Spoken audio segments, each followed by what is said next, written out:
Hi, everyone. Nice to meet you and welcome. Thank you so much for joining us today. We are really happy to have you here. My name is Matías.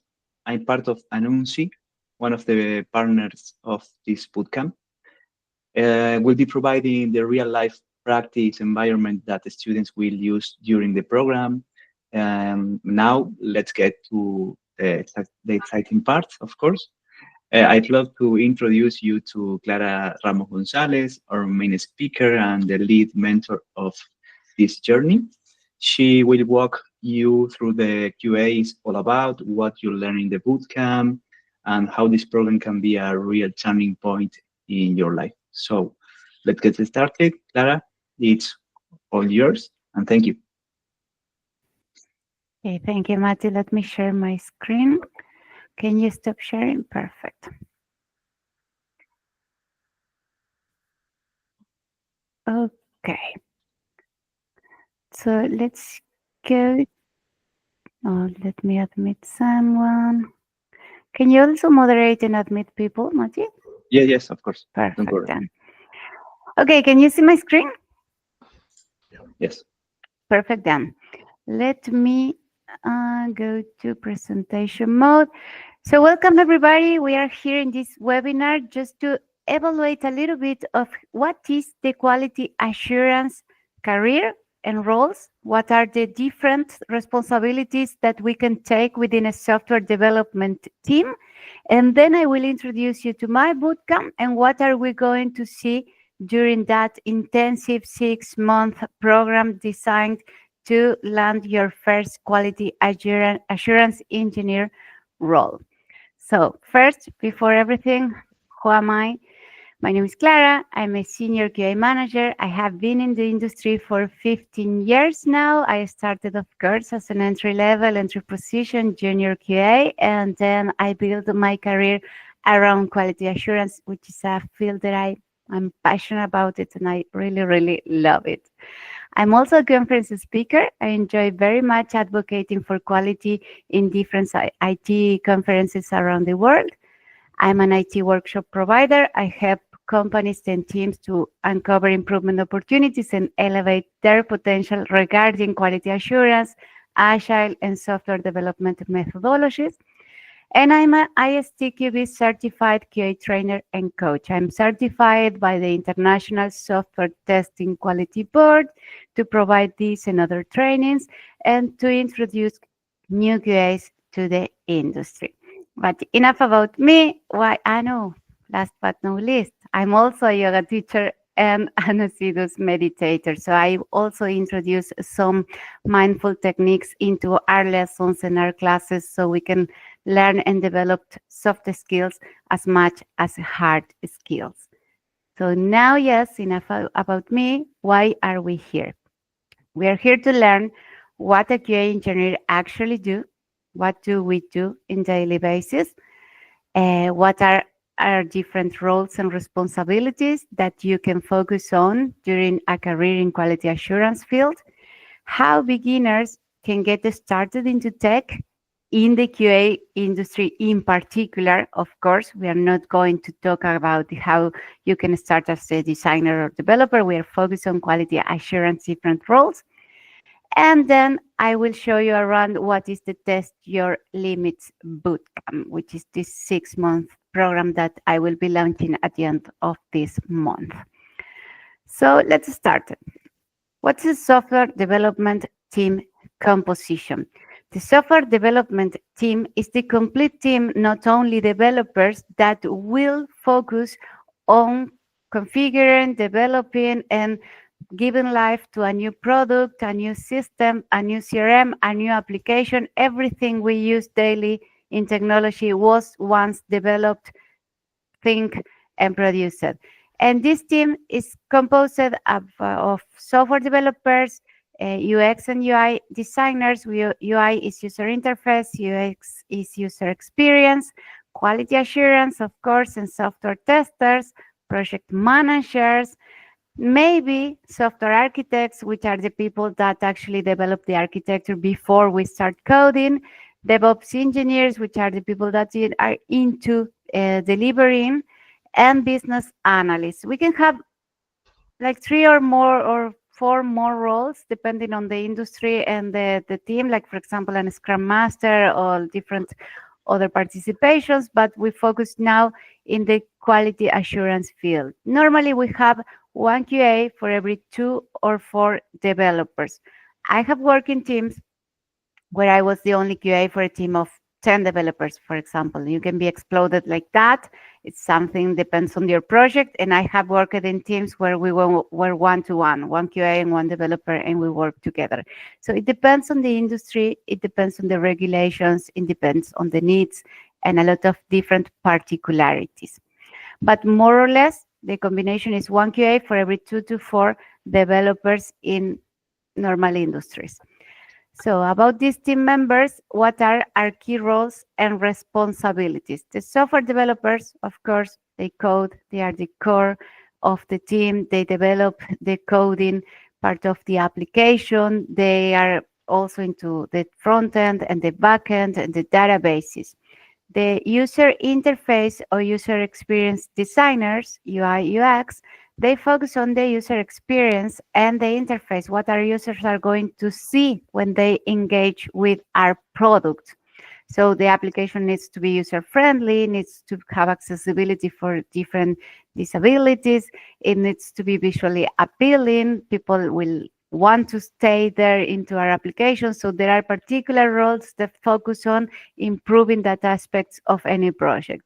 Then we have quality assurance or QA engineers, which is actually my role. We ensure the software meets the quality standards through testing, both manual and automated. Then we have project managers, which are the people that oversee the project timeline. They are into budget, resources. They need to be aware about holidays, banking days, deadlines, and a lot of different very, very important aspects of the project. We have software architects, which are the people that design the overall structure of a system before developers start coding. So they work along with the requirement analysis. We have DevOps engineers that focus on the integration with the pipelines and the deployment. So they make sure our product goes from development and testing phase into production phase, where every user outside the company can actually experience a product. And we have business analysts. Business analysts are the people that put themselves in the mind of the final users and try to translate their requirements and needs into technical aspects. BAs are not such a common role, so sometimes if the companies do not have business analysts, BAs, QAs, we perform that functionality also. But do you think this that says here, quality assurance, ensure the software meets quality standards through testing, both manual and automated, it's the only thing that we actually do? Because it's not. We do so much more. We are into every detail of the project. We have to advocate of the overall quality. Everybody needs to do their part in a particular way with quality standards.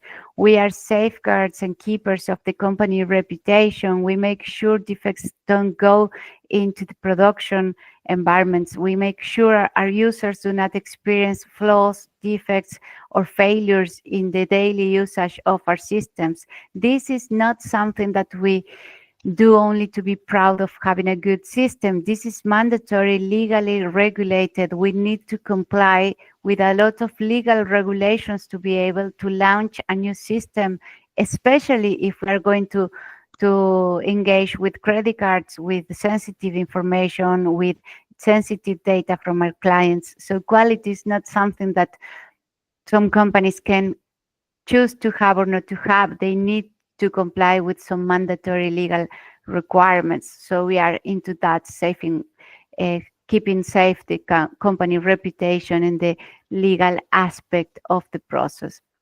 We also collaborate cross-functionally. We are very good QAs, have both understanding of the technical world and the business world. So we collaborate with both teams, and we are translators between business and final users that are people that actually don't have technical knowledge, and we translate their needs into the developers.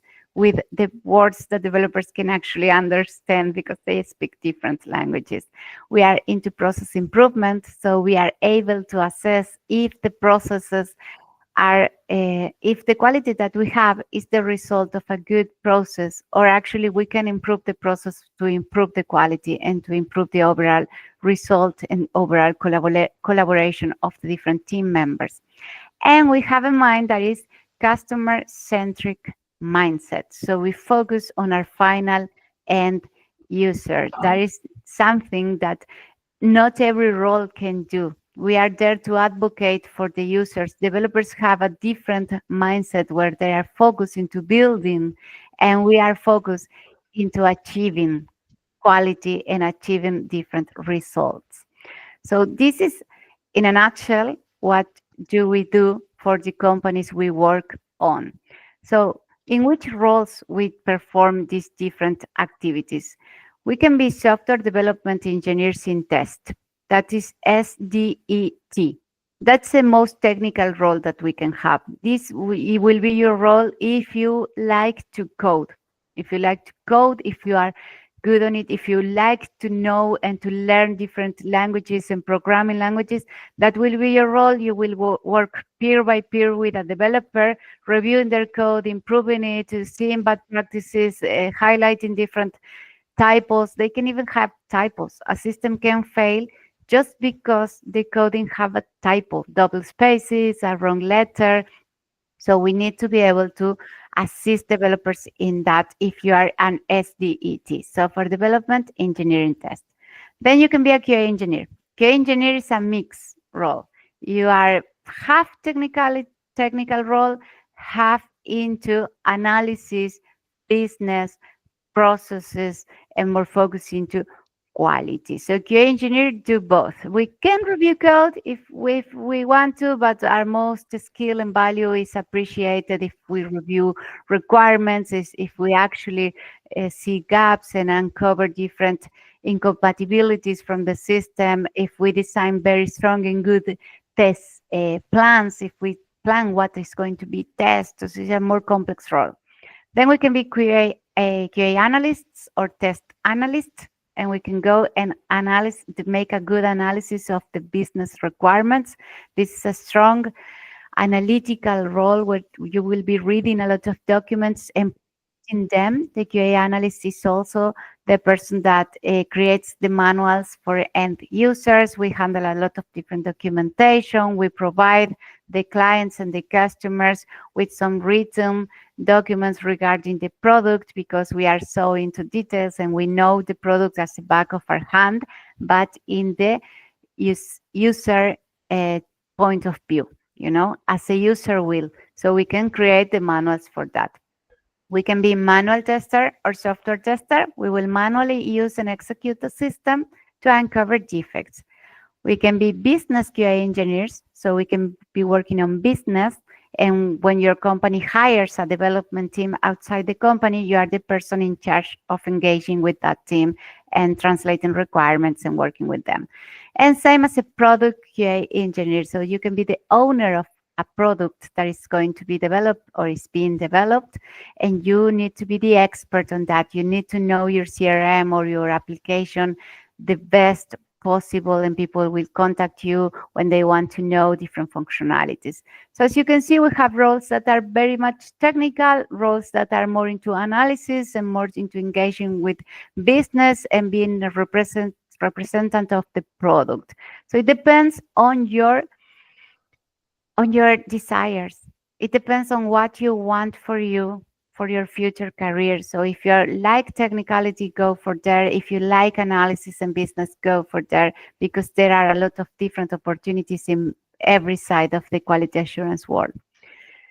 As task, we can work in the back end, in the front end, in the database, in usability, in functional, non-functional aspects. There is a lot to test within a system. It's a world of different testing skills that we learn. For example, non-functional. It's not easy to know what we mean by non-functional.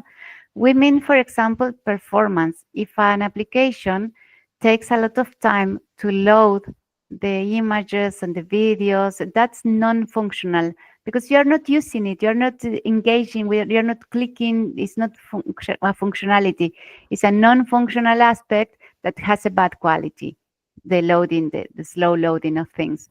So there is a lot to test and to know, and everything, all of these aspects are being tested right now on every company that develops the products that we daily use for our life in the technology aspect, you know.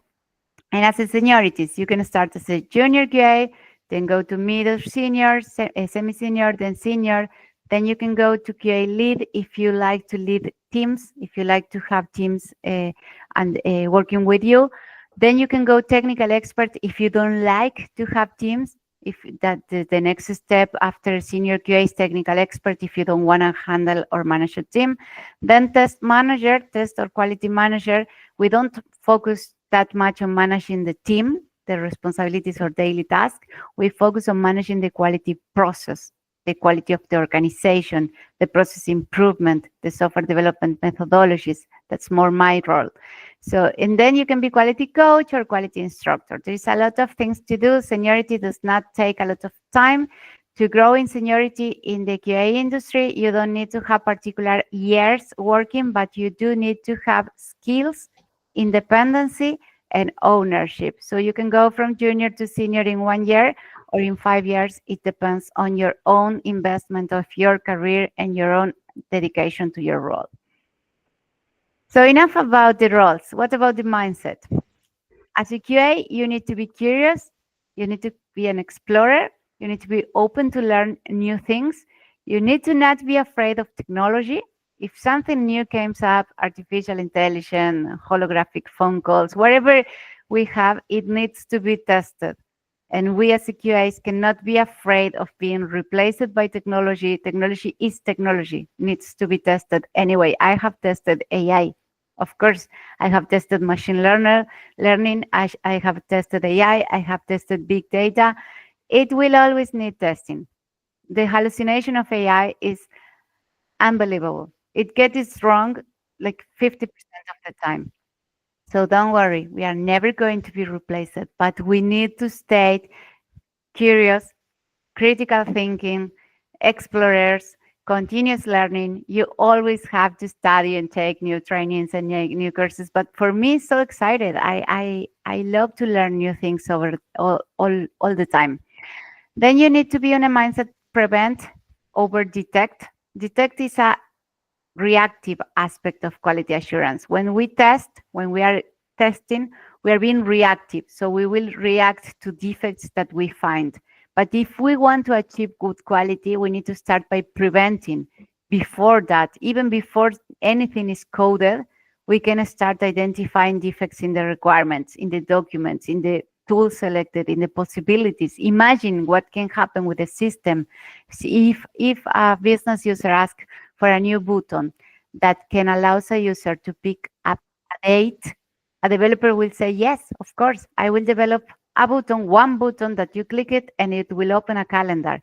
But a QA will say, what type of calendar? Can people write the date or can select only from a calendar? If they can select, can they select a date that is 30 years before?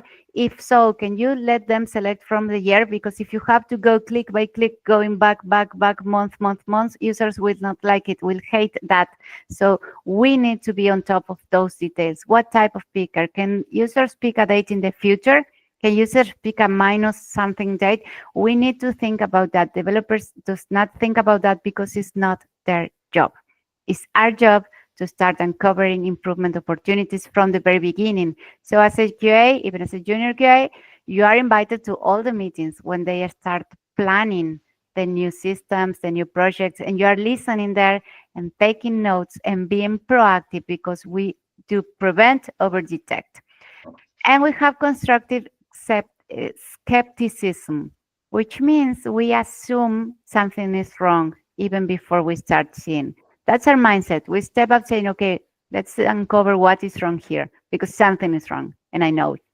So this is like some constructive skepticism that keep us sharp and attention to detail. So we assume everything is wrong even before we start testing or reviewing. And that's a good mindset for QAs.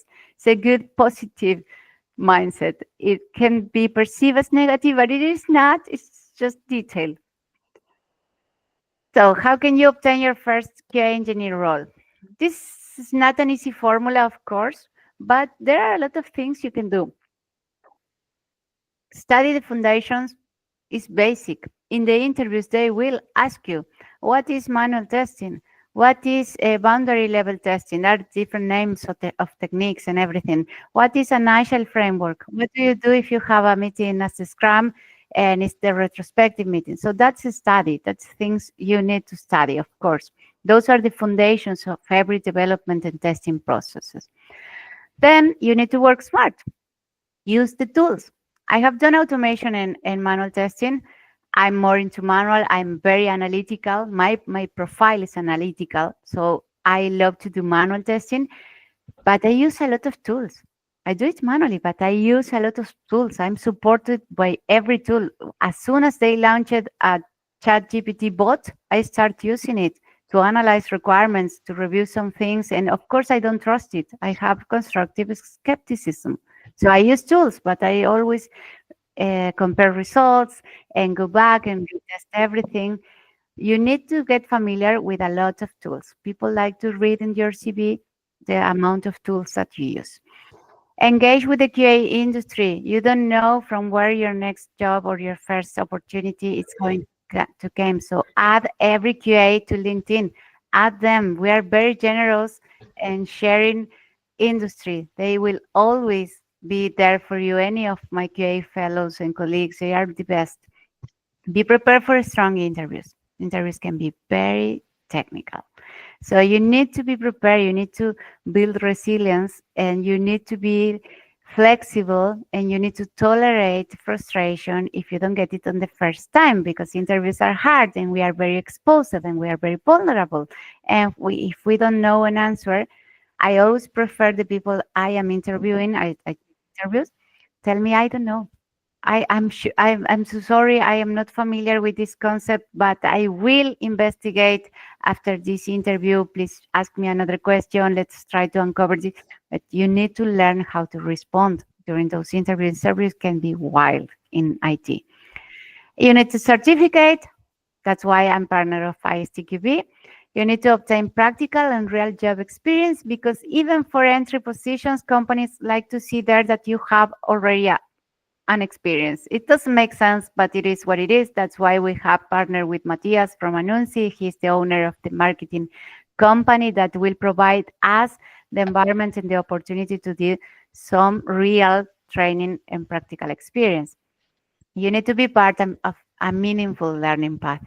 Learn what you need to know. Do not go crazy all over the place, because IT and technology is huge and you can be so lost. So be meaningful, have your learning path and do it step by step. And gain confidence and believe in yourself. I cannot explain how important this is and how much people that were very prepared and very skilled has failed to obtain their first job in the time they will wish, just because their lack of confidence. So you need to believe in your fake it until you make it. You need to believe in yourself, and then you will get your job, because having confidence is very, very important.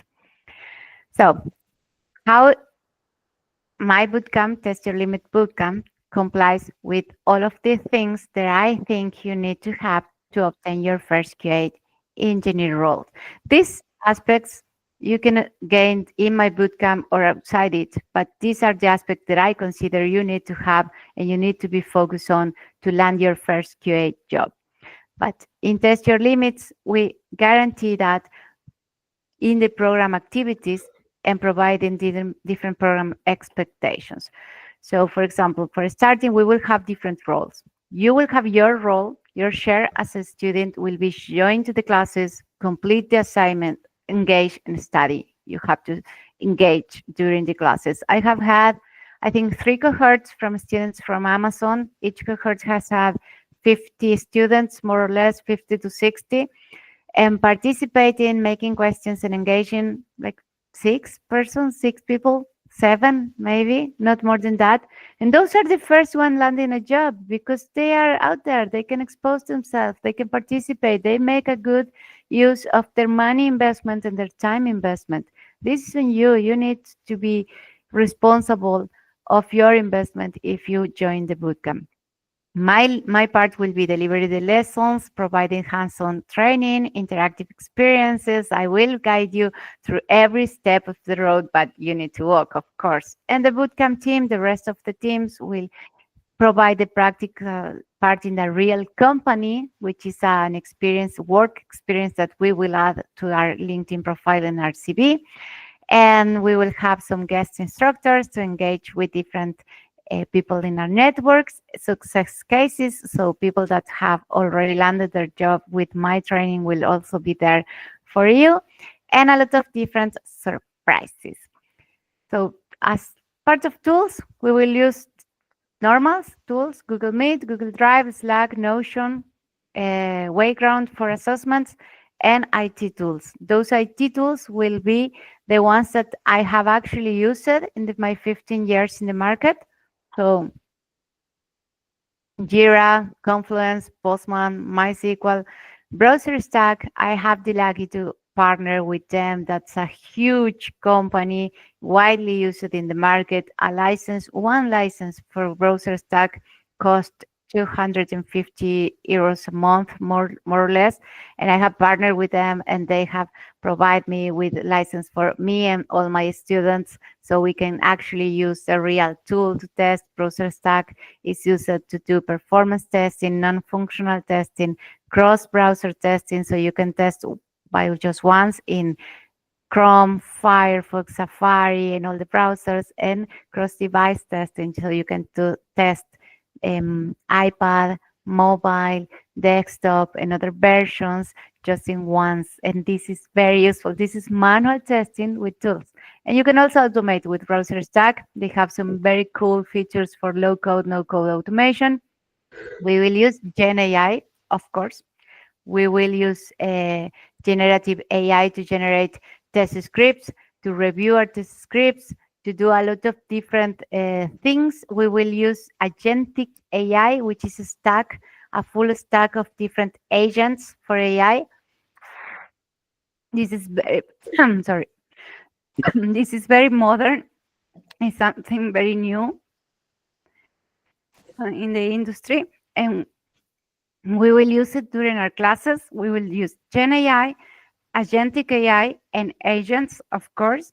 We will use low-code automation tools and no-code automation tools, because quality is not about developing. We have this discussion with this argument with my colleagues all the time. How much of technical knowledge in coding skills have to have a QA? And for me, as little as possible, because we are into testing, we are into guaranteeing quality, we are into trying the product, we are into improving the product. We are not into developing the product. We cannot have a team full of the same skills. If we have the same skills as a developer, how much are we putting into the project if we have the same skills as a coworker? So we need to stay into our.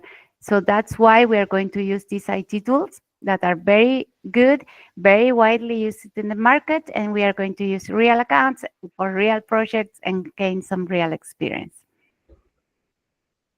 What is there for you? Be prepared to have live classes, engage, ask questions, have real support. We will get to meet industry references, my guest instructors that I will present. You will have interview practices. I take interviews very serious, so I will interview, and my coworkers, other QA managers will interview, make real interviews, fake, so we can try to gain confidence and to uncover where are we failing or what are we answering that is not the expectation of a QA manager, of a hiring manager. So we will have those practices and a complete network of future colleagues. I will share with a lot of my colleagues your LinkedIn profiles, and you can start generating your network for your future careers and to land your first QA job. Our bootcamp content and classes will be the sessions. Let me go and to the session's schedule, it will go from 6 p.m. to 9 p.m. with one break. We will have homework, yes. If you are thinking if you will have homework, yes, your first homework will be to study because every class will have a lab and a practical part. So we will have practical parts and assessment during the 3 hours of the session. So more or less your homework will be to study and to fix this knowledge. And we have our labs on writing test scripts. So you will be writing test scripts, test cases, a test suite in our practical internship with a announcing marketing company. So that will be your homework, like get familiar with the aspects and the daily activities that we actually do into when we land our first job. And the live sessions, the 3 hours classes, will be done as I do in my work, actually. So we will start with a Scrum meeting, with a daily stand-up. We will take the Agile methodology that I use for my team, my normal work team. So we will try to do some Agile methodology to go with the classes. So it will be very practical and very into the work activities. The details, date and time, every Tuesday at 6 p.m. We start on August 26th. That's the launching date, but it's just 1 hour that day. And then the next Tuesday, first session is September 2, and that will be the 3-hour session, and so on. We have some breaks schedules for September. December is Christmas break, of course. We have there the code freeze, so we will not be meeting from September 23, December 23 into January the 12th, I think, because January 6th is the last break. So we don't have classes that day. We got classes the next week. And the end date is in February 5th. Why these dates? Because we have a strong freezing on the hiring from the IT companies during November, December, and January. They are freezing the hirings because they have to analyze the budget, to close the remarks of the year, to open the new budget for the next year. They don't hire during November, December, and January. If they hire, they are only hiring replacements, people that quit, but not new positions, not to increase the team, because that's the Q4. They are ending the budget. They are seeing how it went during the year and how many winnings they have. So they start with a new budget in January, and they start the strong hiring time on February. And that's great. So we will be ending the beginning of February for the strong, wild, very aggressive hiring period of February, March, April, and May. Starting May, this start decreasing, and starting November, it gets really, really dead there until the next year. So that's why the dates, that's why we have it. And also because on December that we will have one month break, you need to study, of course, to be with your family and to do your personal stuff, but you need to study. You need time to study. That's why we have a strong break there.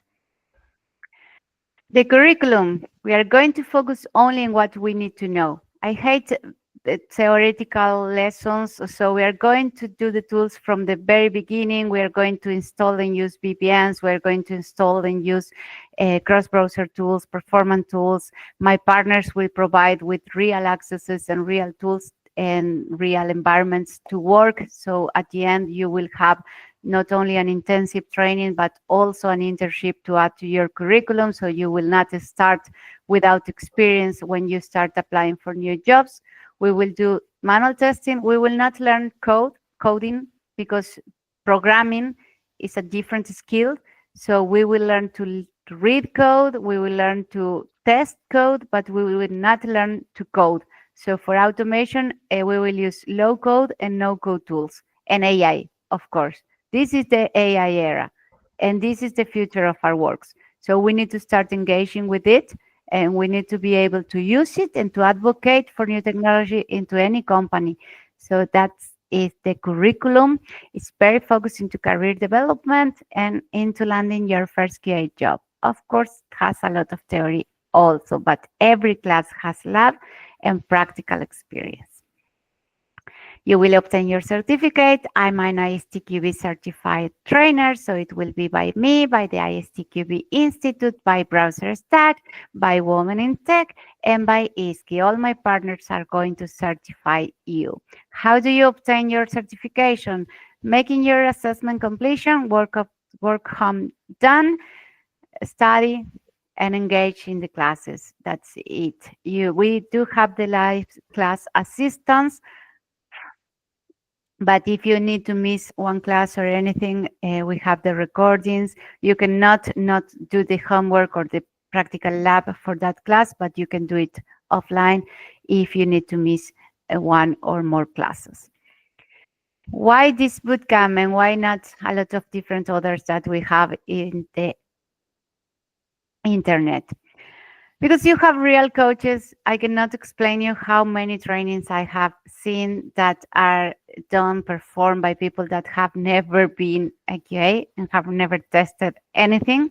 And that's not how you do things. If you want to learn how to, I don't know, how to be a hairdresser, you need a hairdresser to explain it to you, because this is a practical insight that you gain only to being in the market. So you will have real QA coaches.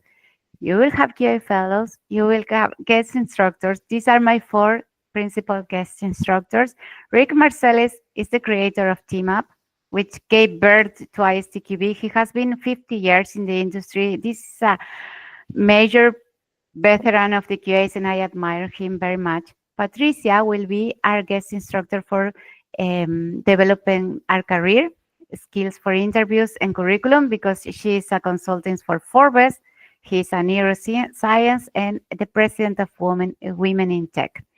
Martin is an expert on QA, manual QA actually, and he has been 20 years in the industry. He's from Netherlands, and he will be our guest instructor for learning manual QA types and techniques. And Niraj has been chosen the world best instructor on ISTQB, which is the only board that regulates our industry. And he will be there for the end of the bootcamp to help us secure our ISTQB certification training. He's great. He has been a lot of years in the industry. These 4 people are amazing, and I'm very happy for them to be part of this. Why to take my bootcamp and not other bootcamps? We have real tools, company internships. We do have an internship. That's very important. You will be able to add work experience. We have alliances. We have industry partners. And I am certified as an ISTQB trainer. And our certifications will be provided and have the sustain of ISTQB, ISQI, Anunci from marketing company, Women in Tech. This is a global network organization that has over 10,000 members, not only women. We advocate for equality and for cultural changes, but Women in Tech is an organization that has both men and women working for the same goal, of course. So it's a 10,000 people network that you can be engaged and welcome to. And BrowserStack, BrowserStack is great. It's the best tool. And of course, because we have success cases. This is only Maria, Fernando, and Nicolas. This is just an example. You can watch their 4 videos. I will send those to you. But Maria, for example, she's a doctor. She studied medicine, but she wasn't working in medicine for, I think, 8 years. She wasn't working, and she wanted to do a career shift. And now she has been for 3 years into Avatar as a QA engineer. Fernando was a personal trainer, and he didn't have background into IT, but he loved it. He loved technology. He really likes it. Now he's in Avatar Israel, but he started in another company, so he has been in 2 different jobs. And Nicolas was in administration. He was an administrator of a business side, and he wanted to land a remote opportunity, because he was sick and tired of going to the office. So just because of that, he decided to take the bootcamp, and now he works the QA analyst in Booking. Everybody knows Booking. And he's very happy because he has a strong discount for the Booking products. And that's something that I deeply envy. And he's from Manchester, Fernandez from Argentina. Maria lives here in Malaga, but is also Argentina. She lives here in Spain. So no matter your background, your language, your country, QAs are all over the place, and you can work from wherever you want. So what's the key to success? Compromise, consistency or constancy, preparation, purpose, dedication, and opportunity. Now the part that we all want to hear, of course, the price and special discount, which is a surprise to coming today to my webinar. So this is the price. You can go by 6 monthly payments without interest of 583 euros, or you can go one-time payment. It's the same, and it's more or less like a tuition in a school, a private school or a private university. It's something for working. It's very complete. I think it's very good price, of course, otherwise I will not put it.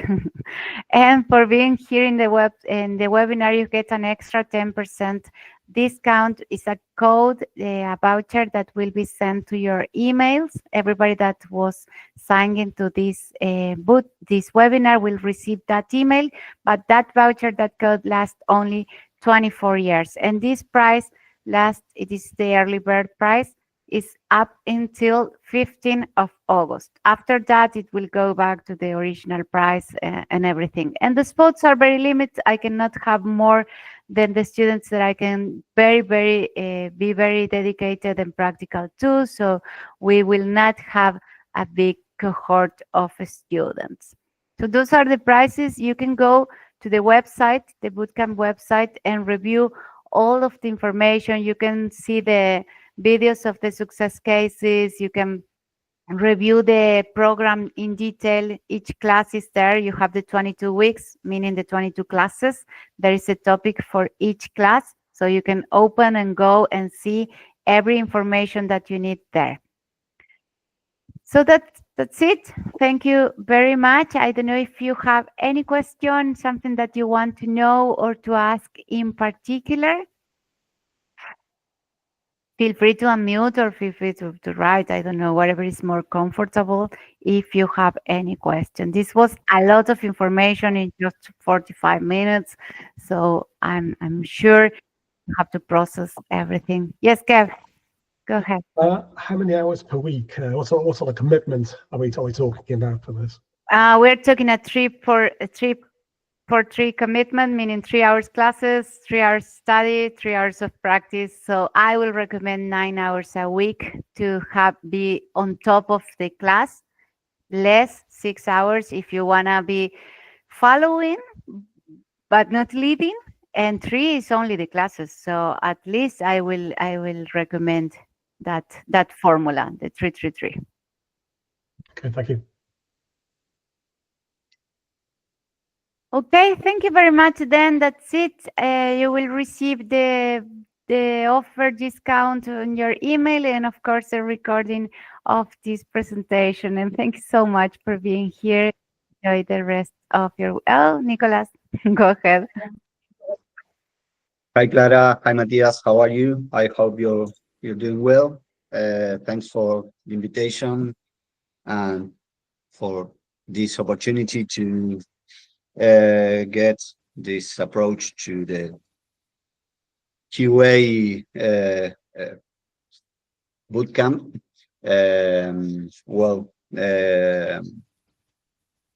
I feel very enthusiastic about this. I'm trying to fix some things and make some decision soon, and try to do the bootcamp, to assist to the bootcamp. So I'm very happy you are considering. I know it's a strong investment of both time and money, but it's a new career. It's a new career. Is things that you have to devote and dedicate to yourself if you believe this will be the right path for you. It's a very rewarding career. I work from home, I work from traveling, I work from different places, and you have, as we saw today, a lot of different roles that you can choose to pursue during your path. So you can end up giving trainings as myself, or giving a speech around the world, or being a speaker, or testing, or managing your team. I have managed a team. It's not for everybody. It's very, very hard. So you can choose. It has an unlimited opportunities. And according to Forbes, QA career is going to grow 33% more than developers' careers, because AI will replace some of the technical, but not replace, engage, enrich some of the technical aspects, because AI is a strong motor of searching and it thinks, it resonates, but it will never replace the critical thinking, the eye, the attention to detail, the putting yourself in the business roles. And we develop for users. AI will never buy our products. So as long as we keep having our users in mind, we will continue having work. This is an industry that will grow more and more over the time, and enrich it and push it by AI, but not replace it by it.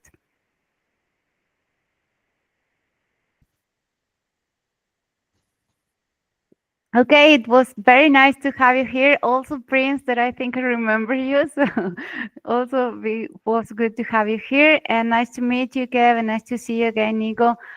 Have a great rest of the day. And the Hello. week. Hey, Prince. Hello, Claire. Yeah, Thank you. sorry for budging in this late. Um, I'm very excited about this meeting. I came in quite late, I think 30 minutes late into the program. I mean, the session. So I have a very quick question. You mentioned intention.